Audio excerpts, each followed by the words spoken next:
আজকে বাংলাদেশে চিনির কেজি 140 কেন আপনারা জানেন? আপনারা জানেন না। আমি সেই চাঁদপুরের মিজান চৌধুরী, ঢাকা পল্টন থেকে 2টি চিনির ট্রলার এসেছিল পদ্মায় মেঘনায়। আমার ট্রলার যখন রাত্রে 2টা বাজে বাংলাদেশ র্যাব বাহিনী নিয়ন্ত্রণ করে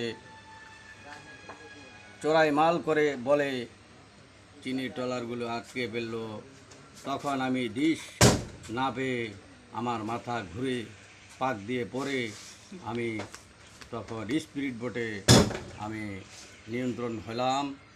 সেনার বলল, ভাই আমার আর বাঁচার কোনো সাধ্য নাই, এখন আমি কি করব?